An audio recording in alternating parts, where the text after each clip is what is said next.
اور دوسری حماقت جو مسلمان کر رہے ہیں وہ یہ ہے، ریزرو بینک آف انڈیا کی رپورٹ ہے کہ مسلمانوں کے جو اس وقت پیسے بینکوں میں جمع ہیں، ان پیسوں سے جو انٹرسٹ آیا ہے بینکوں میں جو رکھا ہوا اس وقت 67,50,000 کروڑ، 67,50,000 کروڑ سود کی رقم مسلمانوں کی بس وہ بینکوں میں جمع ہے۔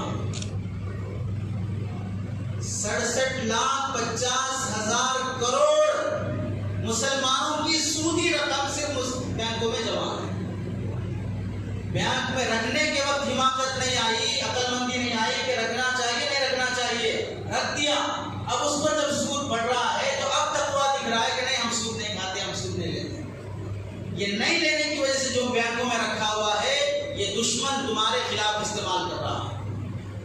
اس پیسے کو تم نہیں پوچھتے ہو نہیں مانگتے ہو تو وہ لے کر اس سے اپنے مفاد میں استعمال کرتا ہے۔ وہ اپنے کالجز بنا رہا ہے، وہ اپنے نوجوانوں کو ٹریننگ دے رہا ہے، وہ اپنے بزنس میں لگا رہا ہے۔ وہ کس کا پیسہ؟ آپ کا سودی رقم ہے۔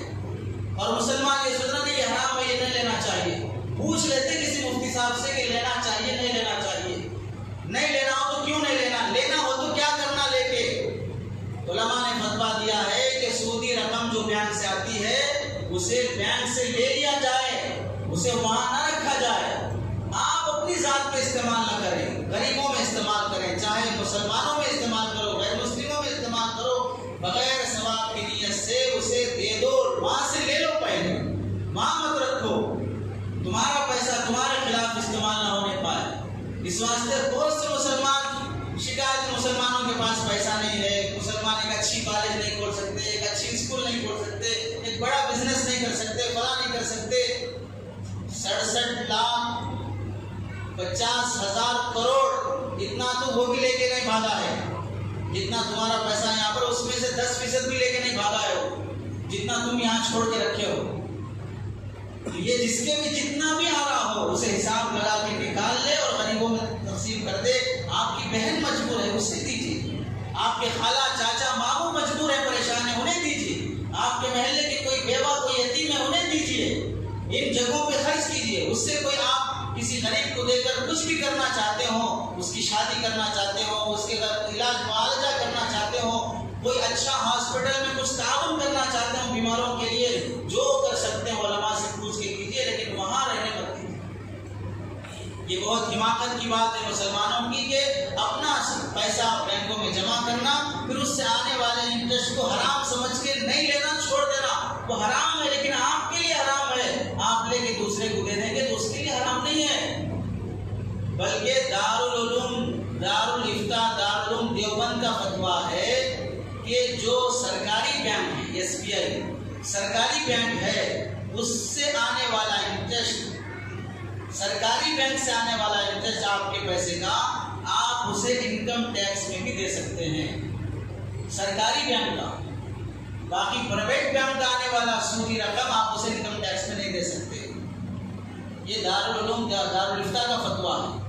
تو جب آپ کے لیے سہولت ہے، شریعت گنجائش دے رہی ہے، انکم ٹیکس، آپ انکم کمانا، اس پر ٹیکس، آپ صبح سے لے کے شام تک محنت کر کے کمائے تو چوکیدار بول رہا ہے کہ مجھے اس میں سے حصہ چاہیے، مجھے اتنے % حصہ چاہیے، چوکیدار بول رہا ہے کہ مجھے اس میں سے GST چاہیے، تو ظاہر سی بات ہے کہ ظلم ہے، شریعت اسے گوارا نہیں کرتی۔ لیکن ہم ملک جس ملک میں رہتے ہیں اور اس ملک کے قوانین ہمیں ماننا چاہیے، یہ سب کے لیے بنائے گئے قوانین ہیں، تو ایسے موقع پر شریعت اجازت دیتی ہے ظلم کا دفع تم ظلم سے کر سکتے ہو۔ تو علماء یہاں تک اجازت دیے ہیں، لیکن یاد رکھو بیان کی بنیاد پر مسئلہ نہیں، جس کا جو مسئلہ ہو پرسنل وہ مل کے پوچھ لے۔ یہ صرف ذہن کھلنے کے لیے کہی گئی بات ہے کہ اس طرح رکھنا درست نہیں ہے۔ باقی لینے کے بعد کیا کرنا چاہیے وہ براہ راست پوچھیں اپنے علماء سے، جس عالم پر آپ کو اعتماد ہو اس عالم سے پوچھیں، ان کے فتوے پہ عمل کریں۔ ہمارے حیدرآباد میں جامعہ نظامیہ ہے، وہاں جائیے، دارالعلوم حیدرآباد ہے وہاں جائیے، مولانا خالد سیف اللہ صاحب دعوت برکاتہ کا ادارہ ہے وہاں جائیے، جس ادارے کے بڑے مفتی صاحب سے دارالفتاء سے آپ رجوع کرنا چاہیں رجوع کیجیے، ان کے فتوے پہ عمل کیجیے، لیکن اپنے پیسے کو اپنے پاس رکھیے۔ آپ مالدار رہیں، آپ پیسہ ہو کر بھی غریب نہ بنیں۔ کیش لیس جو ملک بھی بنا ہے وہ ملک برباد ہو گیا ہے. آپ ملکوں کی تاریخ اٹھا کے دیکھ لو، جس ملک میں عوام کے ہاتھ سے پیسہ ختم ہو گیا وہ ملک تباہ و برباد ہو گیا. اسے ہم اور ہمارے چوکیدار صاحب جو ترقی کا ذریعہ سمجھ کر اس ترقی کی طرف لے جانا چاہ رہے ہیں. اس واسطے بزرگوں اپنے پیسے کو اپنے پاس رکھو، خواہ کسی شکل میں ہو، اور سودی رقم کو بینکوں میں مت رکھو. کسی بھی غریب کو یا محتاج کو دے دو، یہ آپ کا حق ہے. یہ بے وقوفی نہ کرے.